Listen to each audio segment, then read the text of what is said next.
Listo. Eh, Buenas tardes, muchachos. Mi nombre es Carlos Correa. Junto con mi compañero Julián Camilo Durango les vamos a exponer sobre ataque isquémico transitorio y ACV isquémico. Entonces, tenemos como definición que el ataque isquémico transitorio es un déficit neurológico secundario a un fenómeno isquémico local, ya sea cerebral, en médula espinal o en retina, donde no hay lesión, donde hay una lesión tisular permanente. Entonces, tenemos que tener en cuenta que los ataques isquémicos transitorios preceden casi una cuarta parte de los ACV isquémicos. También que hay que tener en cuenta que la visión borrosa, el síncope, la astenia y la dinamia no corresponden a síntomas de origen vascular focal. ¿Por qué?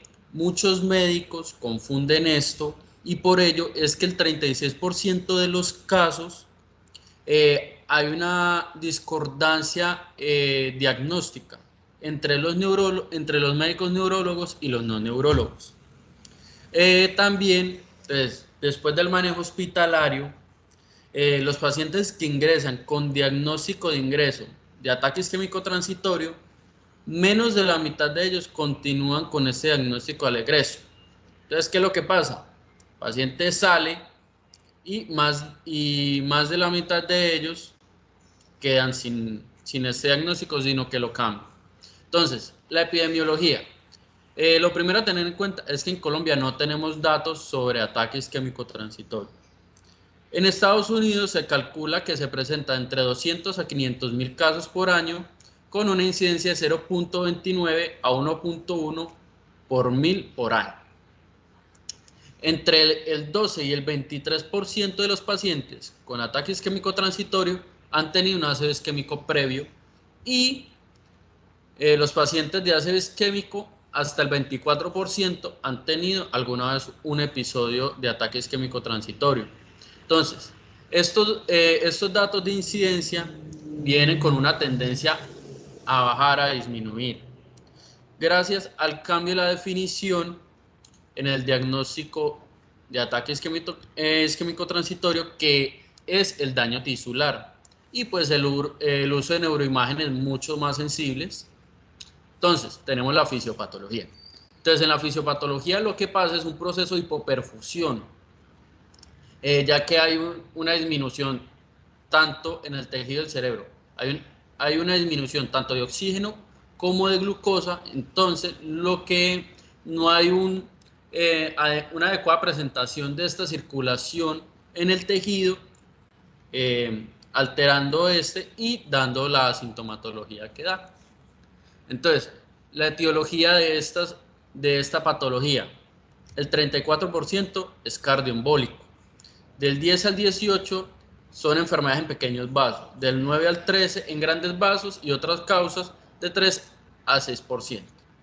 Las manifestaciones clínicas. Entonces, las manifestaciones clínicas de estas patologías guardan una relación con el territorio vascular que se comprometió. La duración es muy variable, puede durar entre segundos hasta horas, pero en la mayoría de los casos se dice que no duran más de 70 minutos. Los síndromes clínicos vasculares en el ACV isquémico son dos. Está la humorosis fugaz, que son cuadros transitorios de la pérdida de la visión, que es unilateral, y está relacionada con el compromiso de la arteria afectada, ya sea la carótida interna o la arteria oftálmica. Entonces, ahora hablamos sobre el síndrome de alerta capsular. Entonces, en este tenemos que son manifestaciones estereotipadas, transitorias y repetitivas. En esto, usualmente son síndromes lacunares, que en los síndromes lacunares se ve la hemiparesia motora pura, el síndrome sensitivo puro, el síndrome sensitivo motor y la hemiparesia táxica y unas más. Se presentan en periodos cortos, que pueden ir hasta los 3 días. Estos episodios se presentan por un probable compromiso subcortical de los vasos perforantes. También se ha descrito que hay un compromiso póntico, por eso también en muchas publicaciones el término de síndrome de alarma vascular. Entonces, con el síndrome de alarma capsular hay que tener algo muy en cuenta, que es que tiene un mayor riesgo de ACV isquémico en los siguientes 7 días del evento, y este porcentaje de un 40%. También tenemos que mirar los diagnósticos diferenciales con signos de compromiso neurológico focal transitorio, como están las crisis epilépticas focales, las crisis de migrañas con aura, las alteraciones metabólicas y los trastornos psiquiátricos. En evaluación inicial, tenemos que ver que el diagnóstico del ataque isquémico transitorio está basado en características clínicas de déficit. Al igual, es muy importante tener en cuenta que la mayoría de los casos, cuando vienen a consultar, al momento no presentan la sintomatología. Por contrario, si el paciente presenta síntomas, se debe hacer un manejo como si fuera una ACV isquémica, hasta que se haga una imagen y se tenga evidencia de una lesión tisular. Entonces, el objetivo de una evaluación aguda, ¿qué es? Determinar la etiología que provocó esto y el inicio de la prevención secundaria para realizar de manera temprana la reducción del riesgo de ACV isquémico. Para esto, entonces, se han implementado y se ha creado las unidades de atención para pacientes con ACV, que esto es algo que ha surgido en los últimos años y ha tenido un gran impacto benéfico en el pronóstico de estos pacientes, ya que disminuye tanto mortalidad como discapacidad de los pacientes.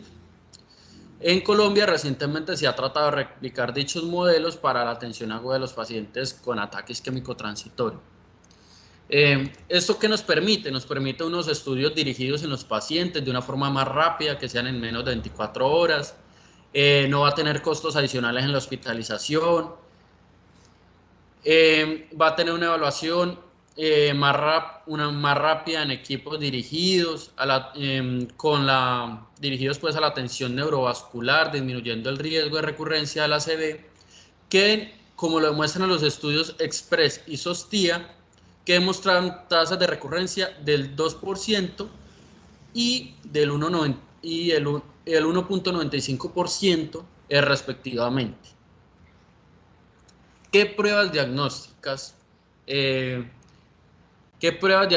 pertinentes vamos a enviar? Entonces, vamos a enviar un Doppler de vasos cervicales para evaluar toda la parte de los vasos del cuello, si es posible un Doppler transcraniano, y hay que tener en cuenta que lo que buscamos es no hacer procedimientos invasivos. Entonces, ya cuando vamos a evaluar la parte cardíaca, ¿qué vamos a hacer? Vamos a hacer un electrocardiograma en busca de fibrilación auricular. Y si todavía hay un caso de sospecha que el paciente tenga una fibrilación auricular paroxística, lo que vamos a hacer es enviar electrocardiogramas prolongados hasta de 30 días. Y si usted sospecha que el paciente tiene un cardioembolismo, o si el paciente tiene alteraciones estructurales cardíacas o trombos intracavitarios, le vamos a enviar un ecocardiograma. En las neuroimágenes, entonces, es necesario ese estudio para mirar si hay daño tisular o no. El examen que vamos a enviar es de acuerdo a la disponibilidad que hay, pero lo que se recomienda es la resonancia magnética con secuencia de difusión. ¿Por qué? Por la sensibilidad que tiene. ¿Qué laboratorios vamos a enviar? Primero, a tener en cuenta, no existen pruebas de laboratorio específicas para el diagnóstico de esta patología. Se usan más que todo para descartar patologías que generen un déficit neurológico focal o o patologías que contribuyan a factores de riesgo vasculares. Entonces, nosotros vamos a realizar hemoleucograma, ionograma, la glicemia, pruebas de coagulación, un perfil lipídico y un BRL. Se recomienda que todos esos exámenes se hagan intrahospitalariamente para reducir el tiempo de la ejecución de ellos. Ahorita tenemos la tabla que es el ABCD2, que es un instrumento que se diseñó para estratificar y ayudar a definir la necesidad de si se hospitaliza o no a los pacientes, para establecer un riesgo de 48 horas de la ACV isquémica. Entonces, si tiene una puntuación de 0 a 3, tiene un 1%, si tiene la puntuación de 3 a 5, un 4.1%, y si tiene una puntuación de 6 a 7, tiene un 8.1%. Entonces, la puntuación de este instrumento, cuando es mayor de 4, tiene una sensibilidad del 60.3 y una especificidad del 64.4 para discriminar entre un ataque isquémico transitorio y un ACV menor de otros eventos neurológicos que no tengan que ver nada de origen vascular. Por ello, la Asociación Americana del Corazón, es decir, la AJA, da 3 recomendaciones. Si el paciente tiene un puntaje mayor a 3, lo voy a hospitalizar, o en los siguientes 2 casos también lo voy a hospitalizar, que si tiene una puntuación de 0 a 3, pero se evidencia que el evento fue causado por una isquemia focal, o si tiene una puntuación de 0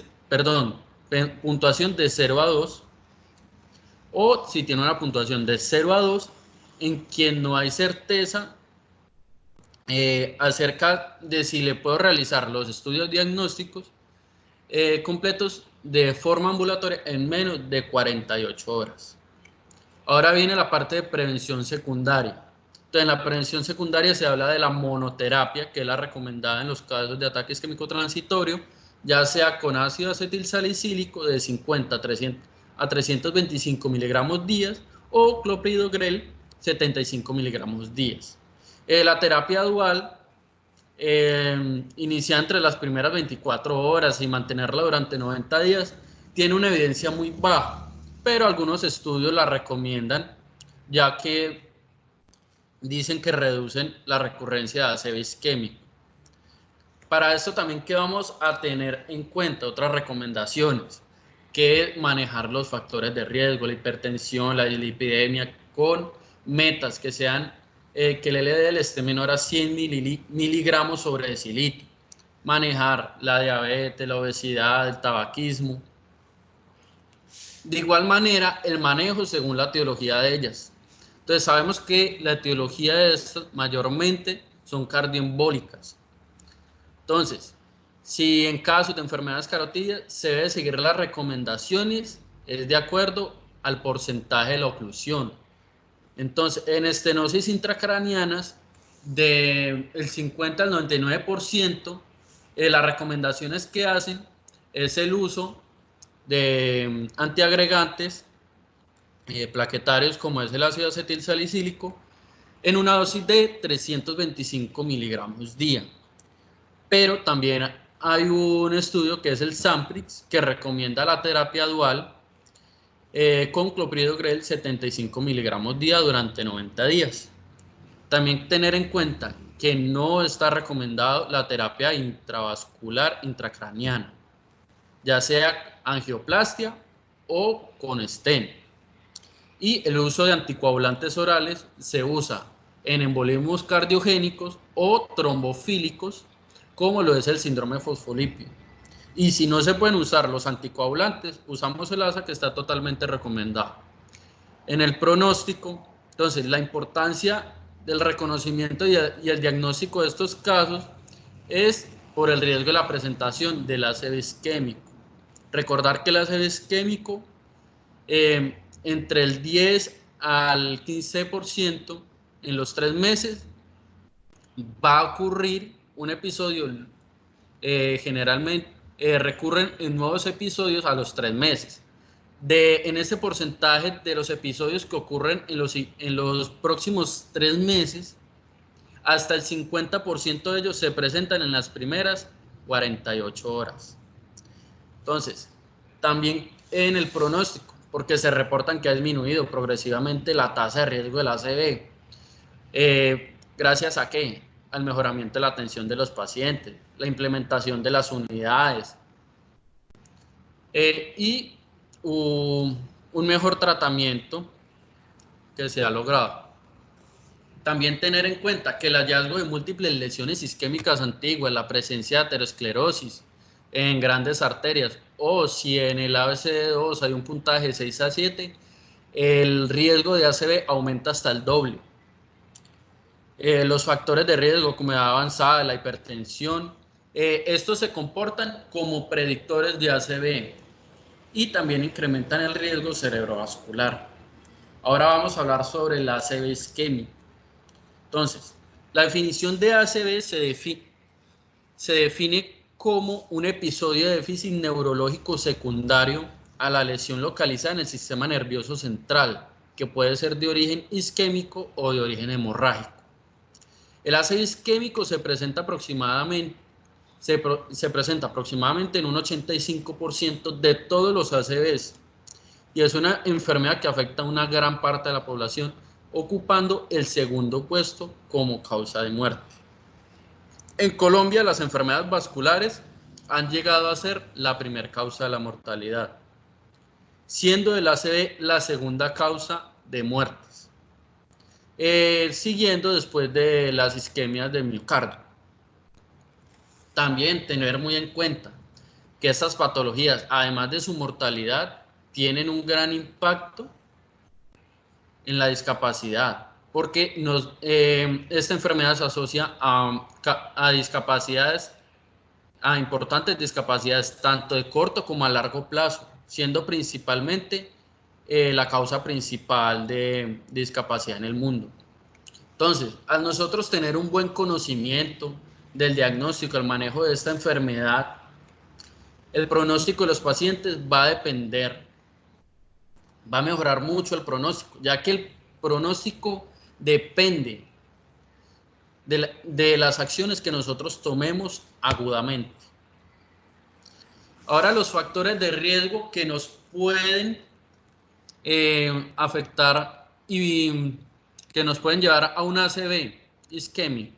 Entonces, hay dos tipos de factores, los modificables y los no modificables. Entonces, los modificables, entonces tenemos los estilos de vida y controlar patologías de base, como la hipertensión, las fibrilaciones auriculares, la parte de la dislipidemia, la obesidad. También en el estilo de vida, el sedentarismo, el tabaquismo, el alcoholismo, la parte de la obesidad, la parte si es mujer y toma anticonceptivos orales, y los que si no son modificables son la parte de la edad, el sexo, la raza, si el paciente sufre o no de epilepsia, y la historia, los antecedentes personales de enfermedades vasculares. Ya ahorita va a continuar mi compañero Julián con cómo sospechar un ACV.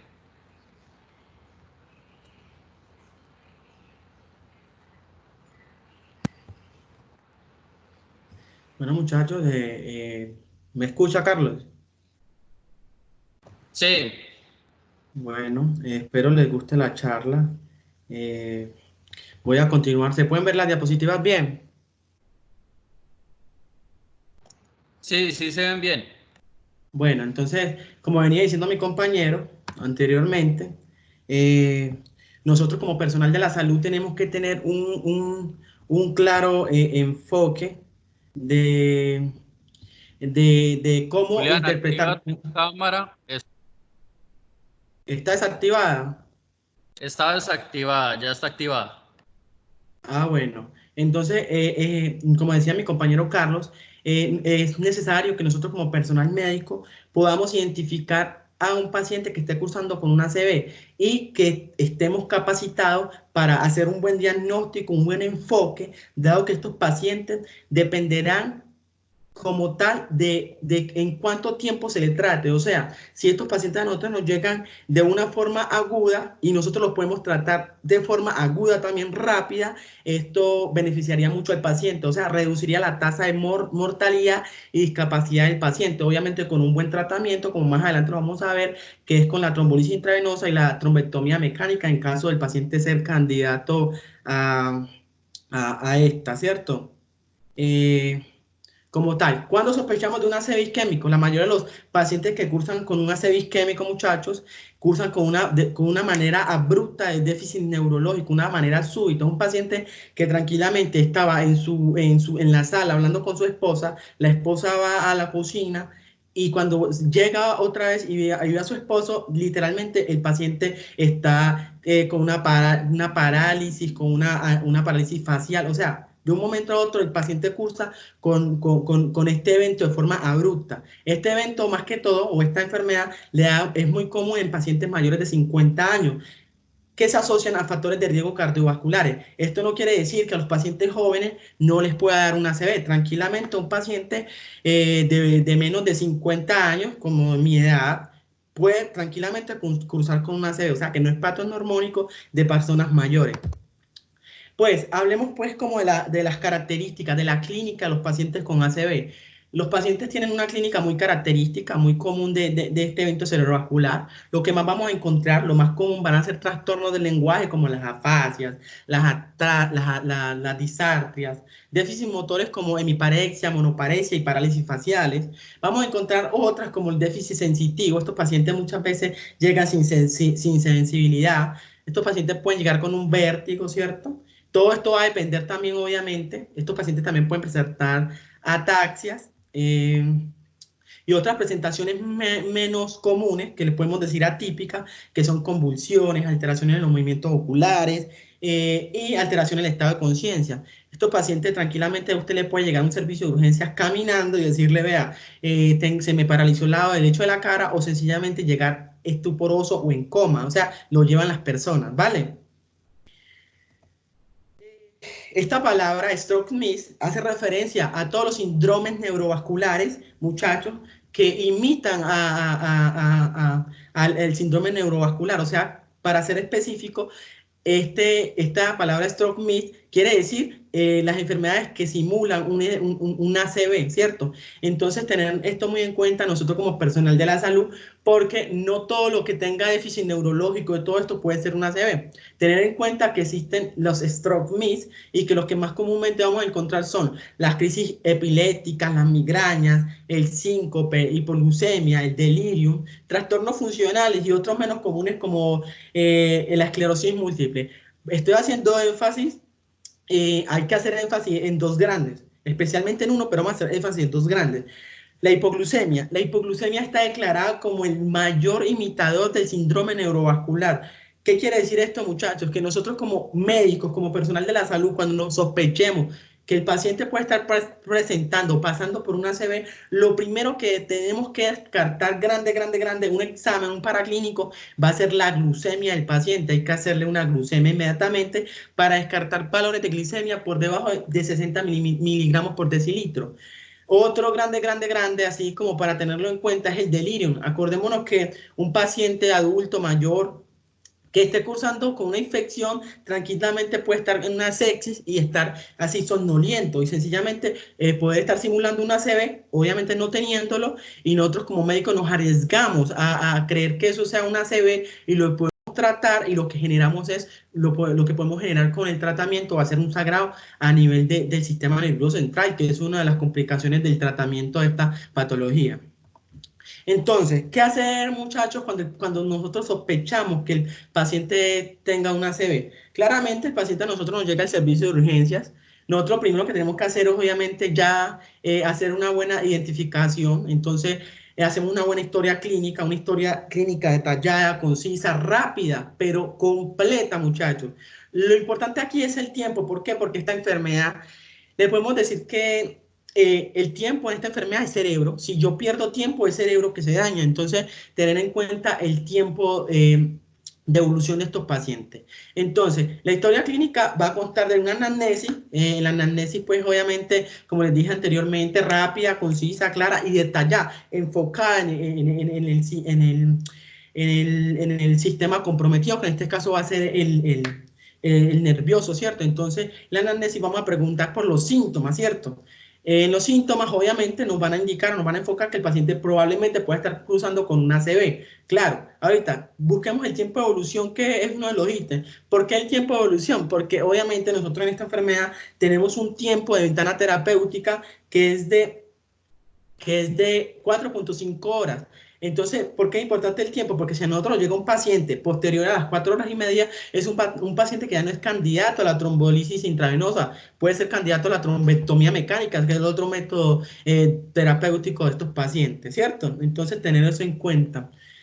Antecedentes, ¿por qué los antecedentes los preguntamos? Y especialmente cuando el paciente es candidato a trombolisis intravenosa, nosotros tenemos que preguntar muy rápidamente por ciertos antecedentes. O sea, preguntamos por todos, pero cuando el paciente es candidato a la terapia, tenemos que hacer énfasis, como por ejemplo en lo siguiente. Miren, señor Pepito, Pepito Pérez, qué pena con usted o la familia o familiares que puedan dar esta información. El señor toma warfarina. El señor ha presentado un ACV isquémico, o sea, esta misma enfermedad hace menos de 3 meses. El paciente tuvo trauma craneoencefálico. El paciente no sabe si usted pregunta por si el paciente ha tenido o tiene un tumor del sistema nervioso central, si el paciente tuvo alguna cirugía del sistema nervioso central. Todo esto contraindicaría, o sea, todo esto en menos de 3 meses contraindicaría la terapia en estos pacientes. Y obviamente es un dato primordial, porque si nosotros no lo preguntamos, obviamente podemos cagarla y tirarnos el paciente. El examen físico, pues como en toda patología, en toda enfermedad, el examen físico es primordial, ¿cierto? En todos los casos, la evaluación del paciente debe ser ordenada y dirigida. No olvidarnos, pues, también, muchachos, de evaluación de los signos vitales, porque estos pacientes tenemos que estabilizarlos. En caso de que estén inestables hemodinámicamente, estabilizarlos, porque estos pacientes pueden ir para un tomógrafo, para una resonancia magnética, y no los podemos llevar inestables para estos lugares, ¿cierto? Porque se nos llegan a morir allá adentro.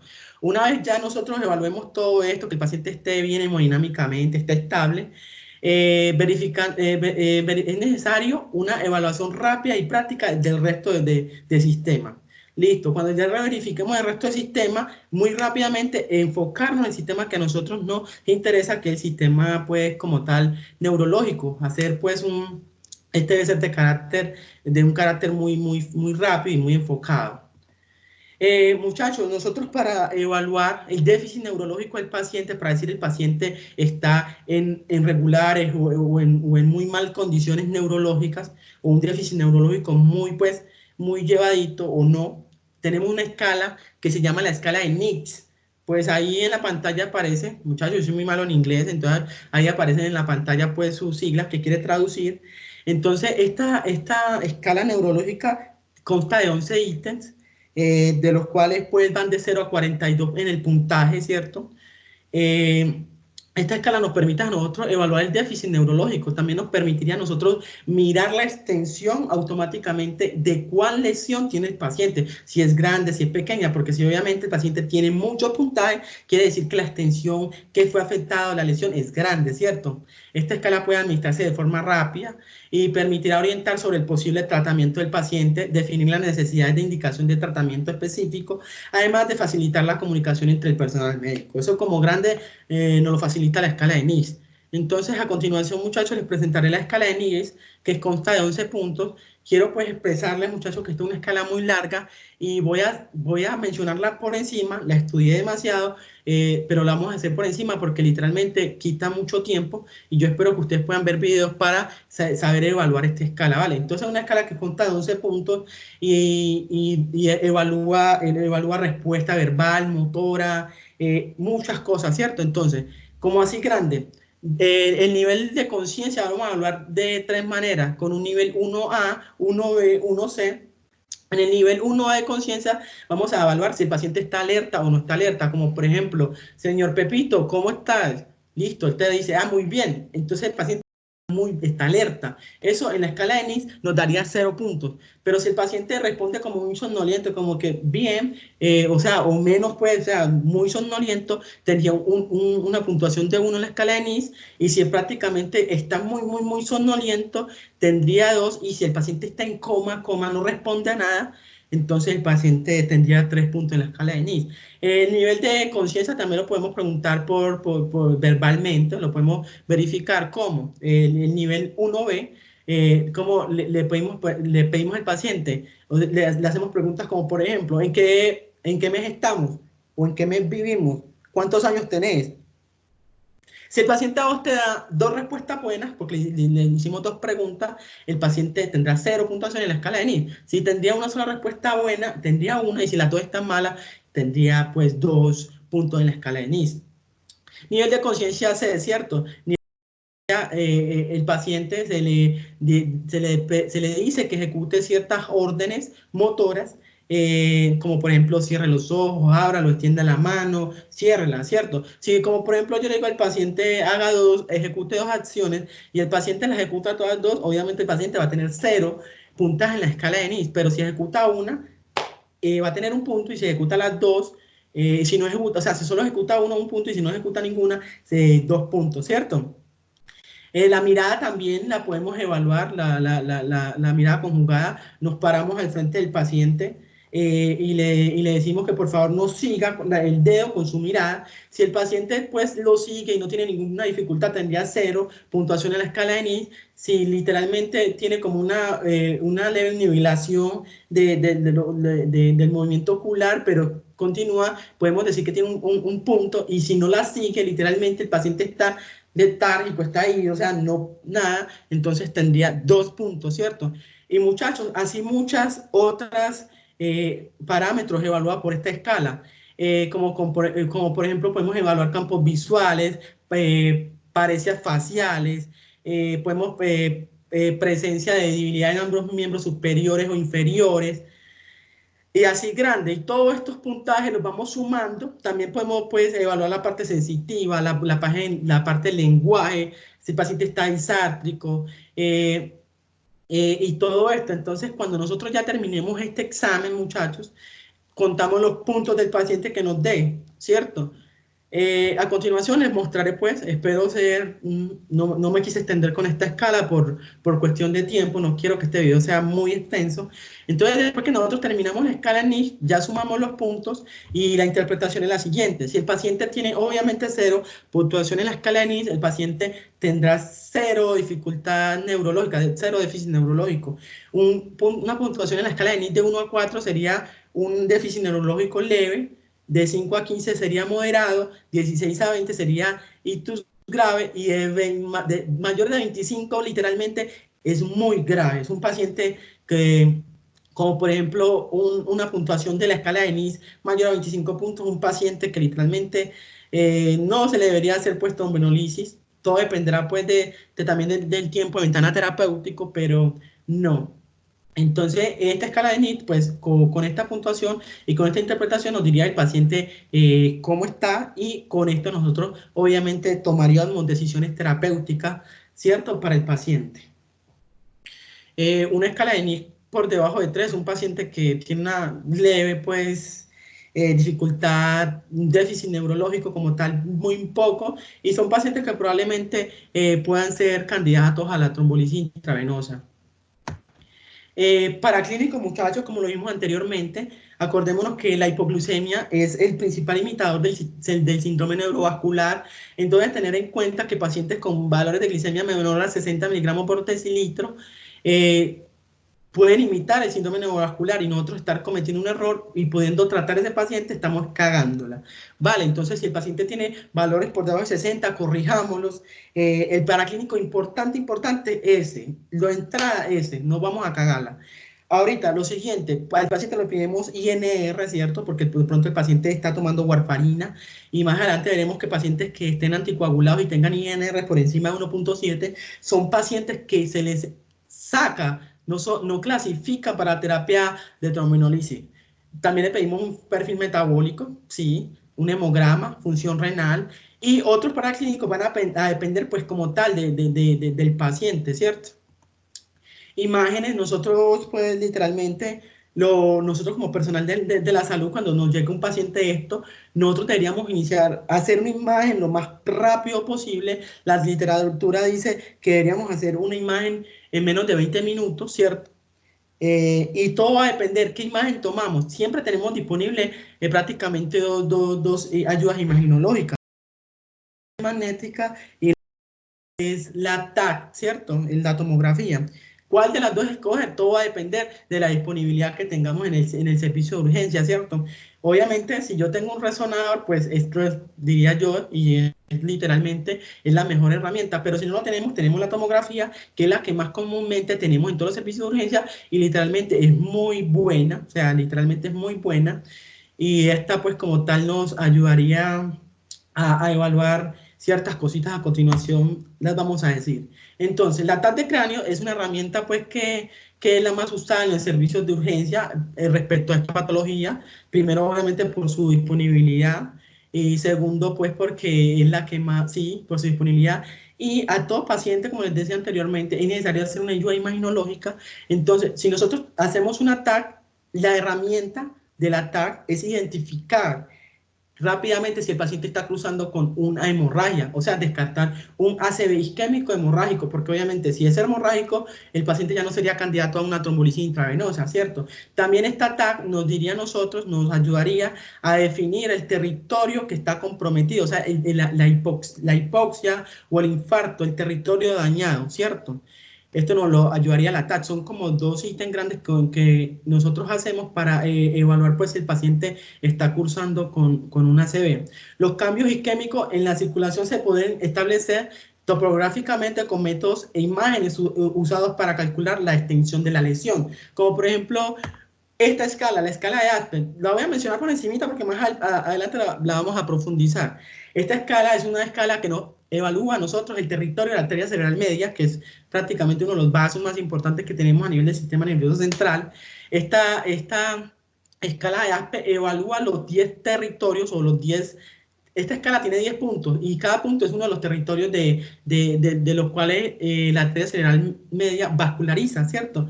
Entonces, tener eso en cuenta. Cuando nosotros hacemos en esta escala dos cortes, uno a nivel basal y uno a nivel periférico y miramos si estas áreas están comprometidas. Más adelante les explicaré mucho más a profundidad eso. Tenemos la angiotomografía. La angiotomografía literalmente se debe realizar luego de la tomografía simple de cráneo en los pacientes que pueden ser candidatos o posibles candidatos a trombectomía mecánica. ¿Con qué fin? Con el fin de identificar si hay un trombo en un vaso mayor, ¿cierto? Porque literalmente la utilizamos es para identificar dónde hay un trombo obstruyendo y asimismo pues definir tratamientos y pronósticos. Resonancia magnética, la resonancia magnética también ha demostrado ser efectiva para descartar hemorragia intracerebral y útil para la toma de decisiones de realizar trombolisis. Además tiene una mayor sensibilidad para detectar evidencia de isquemia, ¿cierto? Porque si el TAC es bueno, obviamente la resonancia es mucho más buena, mucho más específica. Sus secuencias aportan información sobre severidad y probable tiempo de evolución de la ACV y es de elección en estos pacientes, muchachos, que no sabemos de cuánto es el tiempo de evolución de los síntomas o de la instauración pues, de este síndrome neurovascular. Entonces, la resonancia magnética la vamos a utilizar mucho en los pacientes que no sabemos, como por ejemplo el ACV del despertar o en el tiempo que no sabemos del paciente que lleva con la evolución. Estos son candidatos para tomografía de inmediato, en caso de tenerla. Hablemos de la trombolisis intravenosa, muchachos, que es uno de los tratamientos. Ya hablemos pues como de tratamiento. La trombolisis intravenosa. Como tal, la trombolisis intravenosa es coger y ponerle un medicamento a un paciente. Este medicamento se aplica por vía intravenosa con el fin de ir allá donde esté el coágulo, en caso de que sea isquémico, obviamente, que ya lo hemos confirmado, y diluirlo, obviamente, para reperfundir ese vaso sanguíneo para que otra vez estas áreas afectadas sean otra vez vascularizadas y disminuir el daño o o el porcentaje de discapacidad del paciente. Este método ha demostrado mejorar el desenlace funcional en los pacientes a los 3 y 6 meses del evento comparado con aquellos pacientes que no le damos esta terapia. Indicaciones para trombolisis intravenosa, muchachos. Se ha demostrado que el beneficio de este tratamiento es tiempo dependiente, muchachos. Los había dicho anteriormente. Esto es un síndrome que literalmente tiene que ser detectado muy rápido porque el tiempo es cerebro. Si nosotros perdemos tiempo, perdemos cerebro, matamos neuronas. Entonces, es tiempo dependiente, por lo tanto, si el paciente es candidato a la trombolisis, lo ideal sería que le aplicáramos el alteplase, que es el medicamento, el paciente inmediatamente, lo más pronto posible, sin perder tiempo. Hablaremos de los parámetros de inclusión y exclusión pues, de los pacientes candidatos o no candidatos a la trombolisis intravenosa. Entonces, indicaciones para estos pacientes. ¿A qué pacientes le vamos a dar tratamiento? Pacientes mayores de 18 años, pacientes con diagnóstico de isquemia, o sea, de una ACV, ya lo confirmamos. Tiempo de ventana terapéutica, obviamente, menor a 4.5 horas. Sin contraindicaciones, o sea, los parámetros que lo excluyan. ACV del despertar en tiempo desconocido, también son candidatos a la terapia. Contraindicaciones, muchachos. Tiempo en qué pacientes está contraindicado la terapia antitrombolítica. Tiempo, obviamente, transcurrido mayor a 4.5 horas después del evento. Cualquier hemorragia intracerebral previa, ciertos pacientes que han sangrado previamente o que han pasado por accidentes cerebrovasculares previos no son candidatos a esta terapia por el riesgo de sangrado. ACV, TEC, neurocirugía en los últimos 3 meses no son candidatos. Neoplasias malignas del sistema nervioso central, neoplasias de gastrointestinales, sangrados gastrointestinales en los últimos 21 días, no son candidatos a esta terapia. Neoplasia intraxial, pues tumor del sistema nervioso central, no. Disección aórtica por obvias razones, no. Endocarditis infecciosa, se ha dicho que la endocarditis infecciosa potencializaría que el paciente, en caso de ser tratado, desencadenara una hemorragia intracerebral. Pacientes que reciban inhibidores de receptores de glicoproteína 2B3A. Uso de heparinas de bajo peso molecular a dosis de anticoagulación en las últimas 24 horas, muchachos, está contraindicado. Si está por encima, obviamente ya la contraindicación se quita. Uso de nuevos anticoagulantes orales en los últimos 48 horas, muchachos, apixaban, rivaroxaban, dabigatran. Si el paciente está por debajo de las 48 horas, no son candidatos. INR por encima de 1.100 en aquellos pacientes, muchachos, que están anticoagulados con warfarina. Entonces, INR por encima de 1.7 está contraindicada esta terapia. Hipodensidad, o sea, cuando el paciente tiene una hipodensidad muy grande ya establecida, pues ya no sería beneficioso para el paciente por el riesgo de que si le damos la terapia, el paciente pueda sangrar, ¿cierto? Ya el daño está establecido, entonces no. Síntomas leves, no discapacitantes, pues esto automáticamente sacaría de exclusión al paciente, ¿cierto? Porque no lo está como deteriorando mucho o no lo deterioró mucho. Pero muchachos, también tenemos que tener otros parámetros que no están aquí en cuenta, como por ejemplo la literatura dice que aquellos pacientes que tienen una escala de NIS mayor a 25 puntos, que es gravísimo, pero están en ventana terapéutica por debajo de las 2-3 horas, podríamos darle terapia antitrombolítica, ¿cierto? Para ver, se puede beneficiar. También nos dice aquellos pacientes que tienen un NIS menor de 5, un NIS leve, de entre 3 y 5, pero que tenga compromiso como tal de su calidad de vida o que se pueda haber comprometido, por favor, podría ser candidato a la terapia de reperfusión. Muchachos, hablemos pues como tal del medicamento que vamos a utilizar en los pacientes a quienes le vamos a hacer la trombolisis intravenosa. Actualmente la trombolisis intravenosa se debe realizar con activador tisular del plasminógeno recombinante, más conocido como alteplase o altilice, pues comercialmente también, que este es el que mayor evidencia tiene y es la primera elección en los pacientes con ACV isquémico, tener esto presente.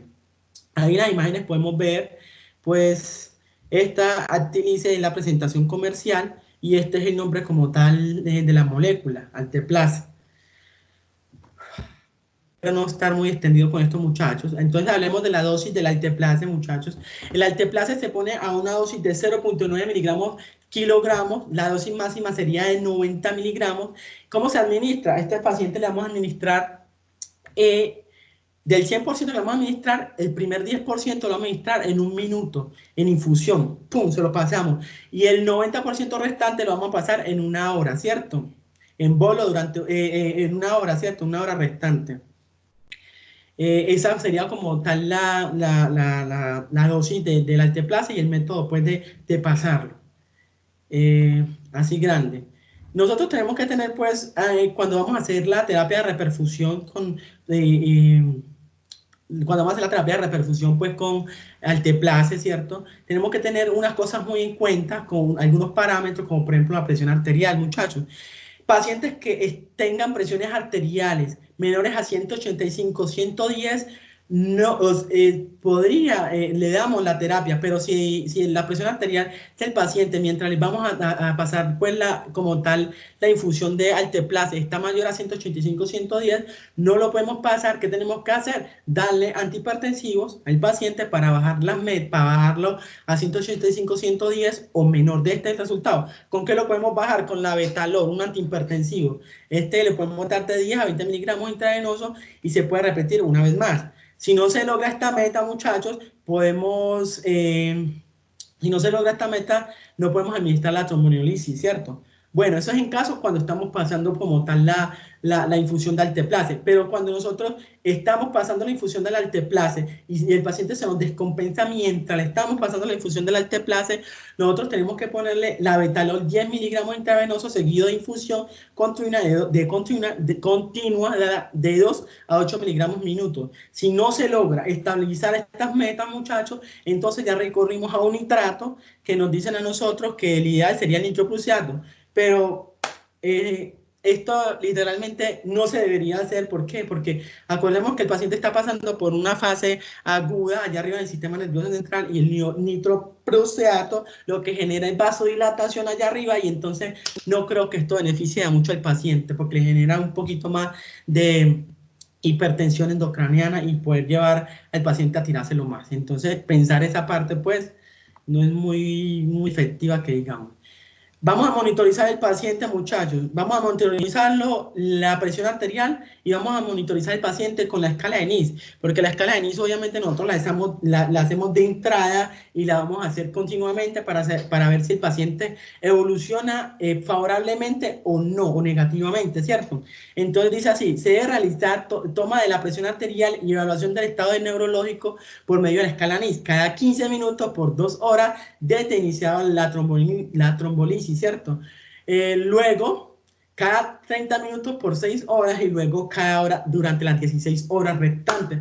Pues la verdad, muchachos, esto es algo que se ve como maluquito, porque no sé si esto se haga, pero esto lo dice la literatura, pues hay que decirlo, ¿no? Muchachos, lo que les voy a decir a continuación es demasiado importante. Cuando nosotros estamos pasando la infusión al paciente de la terapia con la terapia, cuando estamos dándole la fibrinolisis al paciente, si nosotros estamos pasando el alteplase al paciente y durante le estamos pasando el alteplase al paciente, el paciente se nos descompensa. ¿Cómo es descompensarse? El paciente inicia con cefalea severa, náusea, vómito, hipertensión aguda, empeoramiento del estado del neurológico, catalogado como un empeoramiento del estado neurológico, está catalogado, está definido como un aumento de la escala de NIS de 4 puntos. Nosotros, cuando si a este paciente le llega a pasar esto, lo primero que hay que hacer es suspender el alteplase, la infusión, y automáticamente coger y hacer un TAC, una resonancia, para descartar sangrado del sistema nervioso central. Esto es demasiado importante. Vamos a hablar de las complicaciones durante la trombolisis. O sea, la trombolisis es una terapia, pero como todo tiene un riesgo. Entonces, los dos grandes complicaciones de la trombolisis de esta terapia va a ser, 1, la hemorragia intracerebral, y 2, el angioedema orolingual. Muchachos, hablemos de la hemorragia con una hemorragia intracerebral. Lo primero que nosotros tenemos que hacer si estamos pasando la infusión es suspenderla, obviamente automáticamente evaluar tiempos de coagulación como TP, TPT, fibrinógeno, pruebas cruzadas, automáticamente iniciamos un manejo con crioprecipitados, le damos 10 unidades en infusión en 10 a 30 minutos al paciente. Luego le ponemos ácido tranexámico, 1000 miligramos intravenosos en 10 minutos. Y no olvidar medidas de soporte general. No olvidar que también podemos hacer o interconsultar a servicios más especializados en el área, neurocirugía, neurología, en caso de ser necesario. Hablemos de la otra complicación, el angioedema orolingual. Literalmente lo primero que nosotros tenemos que hacer, como en todo, es suspender, en caso de que lo estemos haciendo, la infusión de la alteplase. Posterior a la infusión de la alteplase, medir, mirar, verificar si el paciente necesita ser intubado. A estos pacientes les pasamos un esteroide, les pasamos metilprednisolona 125 miligramos si es necesario.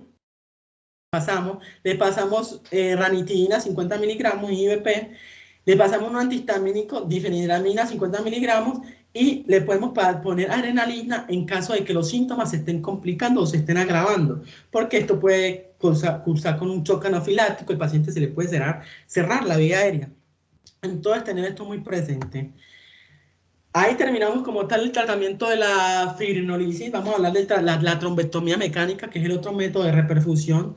La trombectomía mecánica es una opción de terapia de reperfusión para los pacientes con ACV isquémico.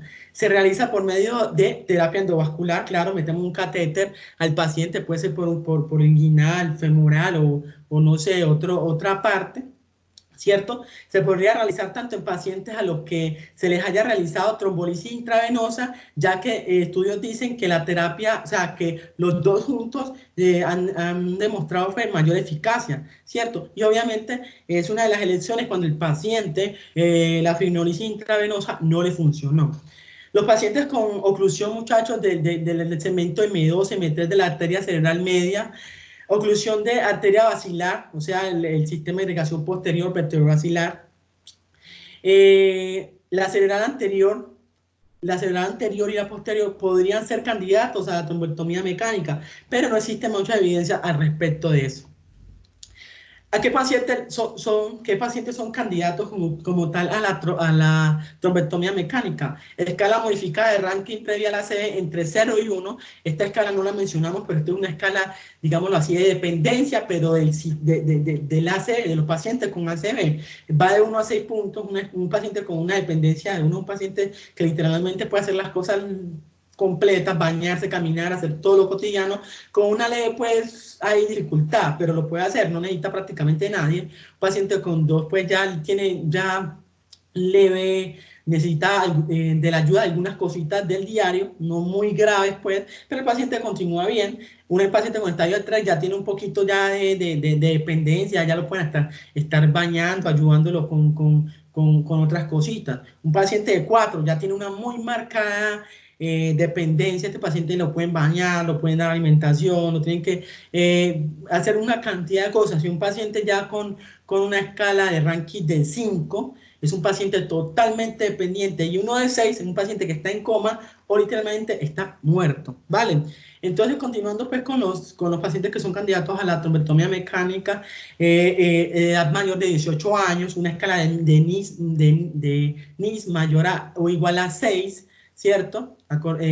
Aspect mayor o igual a 6. El aspect más adelante se los diré, que es la escala que evalúa la arteria cerebral media, para que me entiendan esta parte. Oclusión de la arteria carótida interna o arteria cerebral media proximal, o sea, el segmento M1, son candidatos a esta terapia, y tiempo de inicio de los síntomas dentro de 6 horas. Esos serían los candidatos a la trombectomía mecánica, muchachos. Nosotros tendríamos que evaluar medidas generales en estos pacientes, ¿cierto? ¿Qué medidas generales vamos a tomar en estos pacientes? Tratamiento antiplaquetario, muchachos. Nosotros a estos pacientes le podemos dar ASA, Clopi, dependiendo pues de qué. Como por ejemplo, los pacientes que cursan con un ACV agudo, isquémico, pero que no le vamos a dar pues terapia fibrinolítica o que no son candidatos, le podríamos dar la antiplaquetario, el tratamiento inmediatamente, ¿cierto? Pero los pacientes que van a ser tratados o les dijeron terapia de reperfusión con alteplase, se les pondría antiplaquetarios por 24 horas después, o sea, posteriores.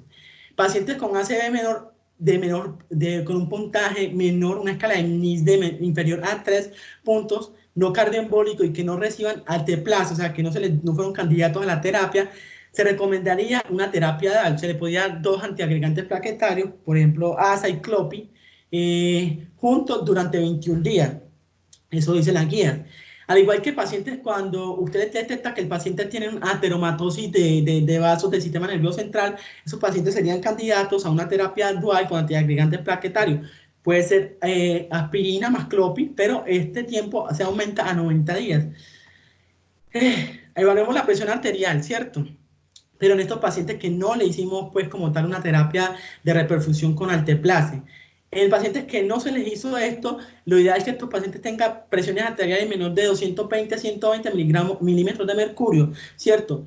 En caso de no alcanzar estas metas, que esto no se pueda, el paciente hay que pensar en darle, pues, como un antihipertensivo, ¿cierto? La betalol u otros. Estos pacientes que no se les realizó reperfusión, o sea, no se les dio alteplase, lo ideal es que mantengan estas metas por debajo de 120, 220, 120 durante las 24 horas posteriores al déficit, bueno, al evento, ¿cierto? Tromboprofilaxis, muchachos, se debería iniciar desde el momento agudo en los pacientes a los que no le vamos a hacer, pues, terapia de reperfusión. Y en aquellos que los vamos a hacer tromboanalisis, lo ideal sería iniciarlo 24 horas después. Si está tomando warfarina, 24 horas posterior a la terapia de reperfusión, se le podría dar. Pacientes que esté contraindicada esto, o sea, la anticoagulación, la profilaxis, entonces se podrían buscar medidas de comprensión neumática intermitente, como lo vimos en la primera clase de este parcial, muchachos, en la hemorragia intercerebral espontánea. Otras medidas como oximetría. Oxígeno le damos a los pacientes que estén saturando por debajo de 94. Estatinas, las estatinas se podrían dar inmediatamente al paciente. 24 horas posteriores al evento o inmediatamente. ¿De qué? Siempre y cuando, muchachos, se haya garantizado una vía de alimentación segura al paciente.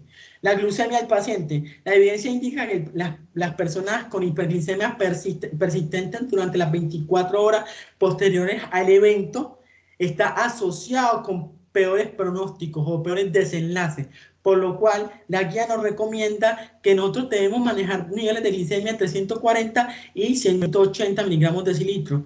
Y los valores de glicemia que estén por debajo de 60 miligramos por decilitro deberían ser corregidos.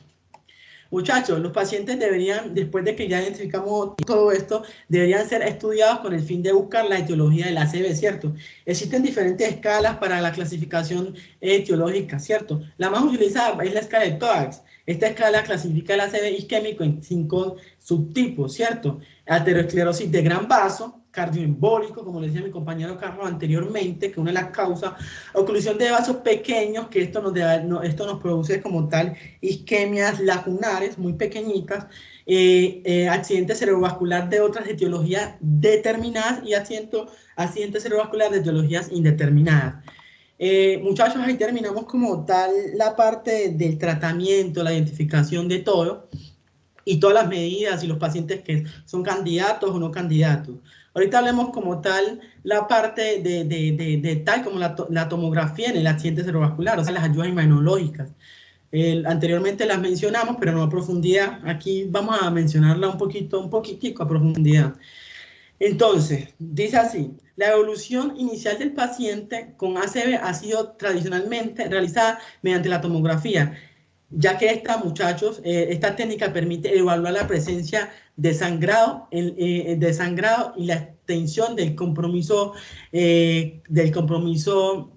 afectado, o sea, la lesión. ¿Qué tan grande está la lesión? Y si el paciente está sangrado, no lo identificaría. Obviamente, si nosotros identificamos el sangrado, no podemos hacer terapia de reposición de paciente, o sea, contraindicación. Con respecto, vamos a tener un poquito de la resonancia a colación. Múltiples estudios recientes consideran que la resonancia magnética es el método ideal para evaluar un paciente con ACV en estadios tempranos, ya que permite evaluar la presencia de sangrado y medidas nos ayuda con las medidas y ya que medidas mediante la secuencia de infusión y perfusión permiten definir de manera confiable cuáles pacientes se benefician de terapia temprana o no. Estas medidas de infusión y reperfusión son medidas un poquito más específicas, son un poquito más, digámoslo así, más sensibles. Estas son muy bacanas, lastimosamente. En nuestro medio, si la tomografía normal es complicada, ahorita la tomografía con perfusión y lo demás es mucho más complicado. O sea, no lo encontramos en nuestro medio y el costo es mucho más elevado. Hablemos, muchachos, de la TAC, pues así como tal, los grandecitos. La tomografía ha evolucionado en años recientes con los equipos multicorte, ¿cierto? Permitiendo evaluar el cerebro en pocos segundos. Hoy en día nos demoramos poco tiempo para hacer una tomografía, además de disponer de las técnicas avanzadas. O sea, ya podemos encontrar una tomografía con perfusión y angioTAC cerebral, o sea, con contraste. La tomografía continúa siendo pues de gran importancia en nuestro medio y todos nosotros deberíamos estar, muchachos, familiarizados con los hallazgos tomográficos en los pacientes con ictus, ¿vale? Muchachos, el protocolo, dice la guía, el protocolo ideal para un paciente que esté cursando con un ACV isquémico debería tener 3 imágenes. Las 3 imágenes serían TAC de cráneo simple, TAC cerebral, o sea, un angioTAC cerebral con contraste y TAC con perfusión. Aquí en las imágenes podemos ver, aquí vemos una tomografía de cráneo simple sin contraste, donde podemos evidenciar una hipodensidad del territorio de la arteria cerebral a nivel de la base, ¿sí? A nivel de los ganglios de la base, el segmento M1, M2 y probablemente parte del M3, ¿cierto? Más adelante les diré que si estos segmentos pues están comprometidos y como son del territorio de la arteria cerebral media, vamos a evaluar la escala, una escala que adelante nos dirán. Aquí podemos ver en la imagen del medio cómo la TAC perfusión nos puede identificar a nosotros un paciente con una hipoxia de este lado, con una lesión grande, y podemos ver el tejido que está en penumbra, o sea, el tejido potencialmente salvable, ¿cierto? Aquí podemos ver un angioTAC, no sé si alcanzan a verlo, no sé si la imagen se vea muy clara, donde ya dijimos anteriormente, más adelante lo vamos a mencionar, que el angioTAC nos sirve a nosotros, muchachos, para identificar la obstrucción o dónde estaría un trombo. Como por ejemplo en esta imagen, no sé si alcanzan a ver, aquí hay una pequeña disrupción del flujo. Podemos ver que hay una hipodensidad a comparación de la hiperdensidad que nos da el contraste. Aquí en el lado izquierdo podemos ver que continúa y aquí podemos ver que hay como un pequeño espacio hipodenso, pues oscuro. Entonces esto nos indicaría que aquí el paciente tiene una obstrucción, lo cual nos diría que esta es la causa, que está comprometida la arteria cerebral media del lado derecho y que por eso este paciente está cursando con estas lesiones en las imágenes actualmente vistas. Entonces, estas son como las 3 imágenes protocolares que para todo paciente se le debería hacer. Hallazgos en tomografía del ACV, pues los hallazgos muchachos, tenemos que tener en cuenta que el ACV es un proceso dinámico que se evidencia se divide en hiperagudo, subagudo, agudo y crónico, que cada uno de estos se va a ver diferente dependiendo del estadio, ¿cierto? Cada estadio de esto se va a ver diferente en la tomografía. En los pacientes con ACV agudo, el papel más importante, como lo venimos diciendo, del TAC, es mirar si el paciente tiene un sangrado, como lo evidenciamos en esta imagen. Aquí podemos ver que la sangre es hiperdensa y es muy fácil de identificar. Entonces, la sensibilidad de identificar sangre en una tomografía va a depender del tiempo. Durante las primeras 12 horas, la sensibilidad está entre el 98 y 100%. Cuando pasamos a las 24 horas, esta disminuye el 93 al 95% y después de los 2 días, o sea, las 48 horas, ya la sensibilidad baja un poquito del 74 al 85%. Ten esto muy presente, muchachos, porque muchas veces obviamente de forma aguda, nosotros no podemos identificar un ACV, obviamente un isquémico, vea, inmediatamente identificable. Pero ¿de qué depende? ¿Cómo vamos a verlo? Si es hipodenso, hiperdenso o de qué densidad tenga el tiempo. Muchachos, hay una escala de medición que es la unidad de Hanfield. Esta unidad pues se puede, es la unidad UH, es el número, ¿qué quiere decir esta unidad? Es el número asignado a cada píxel en la imagen final de una tomografía computarizada, o sea, un TAC. Y es la expresión de la densidad del tejido irradiado, ¿cierto? ¿Por qué traemos esto a colación, muchachos? Aquí a mano derecha de la pantalla podemos ver que aquí las unidades de Hanfield nos dan a nosotros unas densidades a las diferentes estructuras del cuerpo. El aire tiene una densidad de unidades de Hanfield menor de 1000, el pulmón de menos 500, o sea, esto es hipodenso, muy hipodenso. La grasa es demasiado hipodensa, la podemos ver oscura. El agua tiene 0, los líquidos como tal tienen 15. Lo importante aquí, muchachos, es, miren la sangre. La sangre común y corriente, no coagulada, tiene una escala, unos valores de Hanfield entre 30 y 45.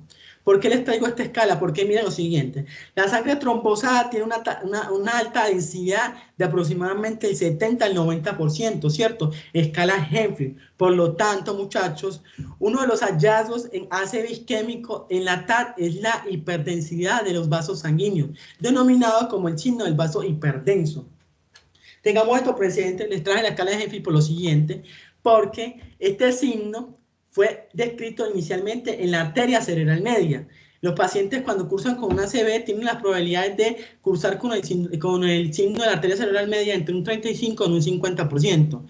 Esto quiere decir que hasta la mitad de los pacientes con ACV que estén comprometiendo la arteria cerebral media, podemos ver la arteria cerebral media aquí, hiperdensa, ¿cierto? Mírenla aquí en este lado de acá, es una arteria que está trombosada, tiene buen segmento trombosado, no es un trombo pequeño, es un trombo de más o menos de 8 milímetros, entonces tener esto en cuenta. Y ojo con esto, muchachos, este hallazgo de la arteria cerebral media trombosada, o sea, hiperdensa, tiene que ser unilateral. En esta imagen podemos observar que solo la vemos de un solo lado y no la vemos de ambos lados. Con esto nosotros decimos, sí, el paciente está cursando con una ACV y probablemente como el signo de la arteria cerebral media es uno de los signos agudos más rápidos que podemos hallar en estos pacientes. Más adelante veremos que hay otros hallazgos tempranos. En uno de los hallazgos tempranos es el signo de la arteria cerebral media. ¿Por qué le decía que deberíamos, de esto se debería ver en un solo lado y no en dos lados? Si nosotros vemos el signo de la arteria cerebral media en ambos lados, ya no sería el signo de la arteria cerebral media. Ya tenemos que descartar otras etiologías que nos estén poniendo la hiperdensidad de las dos arterias, del lado derecho y del lado izquierdo, otras causas, como por ejemplo los pacientes que tienen policitemia vera, o sea, una policitemia marcada, una aterosclerosis, una calcificación de esto, podrían tener esta marcación. Independientemente, este signo es fácilmente detectable, el signo de la arteria cerebral media es fácilmente detectable con una sensibilidad del 72 y una especificidad del 93%, o sea, muy fácil de identificar. Hiperagudo o agudo, que son las partes que más nos interesan a nosotros, porque hiperagudo o agudo son las partes donde nosotros decimos que el paciente puede ser candidato a la terapia de reperfusión, porque el evento apenas se instauró, ¿cierto? Los infartos sútiles pueden ser difíciles, muchachos, de identificar en una TAP, porque la instauración es inmediata. Muchas veces nosotros necesitamos de un tiempo mayor para poder ver, como por ejemplo, hipodensidades en el encéfalo, bueno, como tal en la masa encefálica. Sin embargo, esto pues no tiene mayor pues aval, porque nosotros lo que nos interesa es mirar al paciente, tratar al paciente que tiene menor lesión. Pacientes que tengan hipodensidades muy grandes, ya lo dijimos anteriormente, son pacientes que no son candidatos a la terapia de reperfusión por el alto riesgo de sangrado. Qué pena, muchachos, estoy un poquito extendido, pero literalmente este tema es un poquito largo y demasiado importante, entonces espero me tengan paciencia. En los infartos agudos se produce alteración de la ojo con esto, en los infartos agudos se produce alteración de la homeostasis aguda dentro de la célula y el líquido pasa del espacio extracelular al intracelular, ¿cierto? ¿Por qué traemos esto a colación? Cada aumento del 1% del líquido tisular se asocia con un aumento del 1.5 a 2.4 de aumento de la escala de Henfield. Esto quiere decir que esto nos aumenta la hiperdensidad de ciertas partes del cuerpo y acordemos del cerebro, qué pena. Acordemos que hay unas partes del cerebro que son más densas, hipodensas y todo esto. Pero cuando esto pasa, cuando es agudo, literalmente este líquido se mete y hace que las sustancias que son más hipodensas se puedan, o más isodensas se puedan confundir o tengan las mismas características de la otra. O sea, ya no podemos identificar qué sustancia, como por ejemplo en los núcleos de la base, ya no podemos ver, identificar el caudado, el lenticular, ya no podemos ver el de la ínsula, los núcleos de la ínsula no podemos ver bien porque ya hay una densidad prácticamente similar. Eso nos indicaría que el paciente está obviamente pasando por una lesión en esa zona. Muchachos, se necesita un aumento de líquido del 2 al 3% de unidades de Henry para ser detectado en la tomografía, ¿cierto? El líquido se acumula en la sustancia gris, lo que ocasiona que se vuelva del mismo color o la misma densidad de la sustancia blanca. Entonces ya no identificamos sustancia gris, sustancia blanca, lo cual diría que ya hay una lesión muy marcada de esa parte del cerebro. A este signo radiológico se le denomina, esto que vimos anteriormente, se denomina pérdida de diferenciación entre la sustancia blanca y la sustancia gris, o signo de la isquemia temprana. Ojo con esto, que signos de isquemia temprana son varios, no solamente ese. La TAC de cráneo simple detecta los signos de isquemia temprana aproximadamente entre 45 minutos de instalado el infarto. Podría localizarlo, puede que no, acordémonos que pues la instauración no es súbita tampoco, cuando se produce la instauración más o menos aparece entre los 45 minutos posteriores al evento.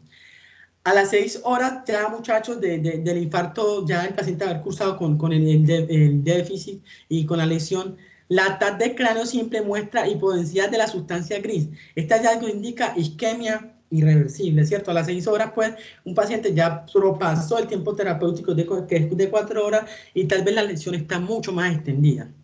Obviamente todo va a depender de qué vaso esté comprometido. Los signos tempranos incluyen, como lo vimos anteriormente, hipodensidad de la sustancia gris, el hecho de encontrar el signo de arteria cerebral media es un hallazgo temprano de isquemia, pérdida de la sustancia gris y la sustancia blanca, no podemos saber cuál es cuál, pérdida de la definición de los bordes de la ínsula, el borde de la ínsula muchas veces no lo podemos ya identificar, pérdida de la cápsula interna. Estos son signos de isquemia temprana, lo que podemos encontrar tempranamente en una TAC. Muchachos, anteriormente les había dicho que puede ser tan cansón que existe una escala llamada la escala de Aspect. Esta escala nosotros literalmente lo que nos evalúa es el territorio de la arteria cerebral media. La arteria cerebral media está literalmente, perfunde o irriga ciertas partes del cerebro, especialmente la zona M1, M2, M3, M4, M5, los ganglios de la base como el caudado, la cápsula interna, el lenticular, el de la ínsula. La escala de Aspect, ¿por qué la traemos a colación? Porque esta escala también nos podría nosotros orientar en el pronóstico y en el tratamiento del paciente. La escala de Aspect tiene 10 puntos que estarían todos completos si ninguna de estas localizaciones que están en pantalla, tiene alguna lesión. Pero en caso de que el paciente tuviera una lesión, muchachos, digamos, del caudado, esto ya nos disminuiría un punto en la escala de Aspect, dejándonos una escala de Aspect de 9. Si nos compromete pues el lenticular, la cápsula interna, tendríamos ya 3 puntos menos, o sea, una escala de Aspect menos de 7. Si comprometemos otro de estos, por ejemplo, el M4, M5 o M2, M3, y nos da una escala menor de 5, de 6, esto ya nos indicaría a nosotros que el paciente está gravemente comprometido, que tendría una lesión muy extensa. Bueno, la interpretación de la escala de Aspect nos dice a nosotros, muchachos, si el paciente, usted hace la escala de Aspect y tiene de 7, menor de 7 puntos, ese candidato no debería ser candidato a reperfusión, o sea, a fibrinólisis intravenosa, trombolisis intravenosa. ¿Por qué? Porque el riesgo de sangrado es sería muy grave, porque este es un paciente que ya literalmente tiene una extensión muy grande, una lesión demasiado grande que ya no sería beneficioso. Al contrario, nos podríamos arriesgar a que el paciente literalmente sufriera un sangrado. Ahorita la escala de Aspen nos dice, sí, dele tratamiento a estos pacientes que tienen una escala mayor a 7, o sea, 7, 8, 9. Esos pacientes podrían ser candidatos a la reperfusión, ¿cierto? Y el pronóstico de estos pacientes es mucho mejor. Eso como tal la escala de Aspen, aquí podemos ver, evidenciar que esto es un dibujo de los núcleos de la base, el caudado, el lenticular, la cápsula interna, el de la ínsula, la región M1, M2, que todas son áreas pues de la arteria cerebral media, y ya les dije a ustedes, les expliqué la escala de Aspen, por si alguien no la quiere buscar.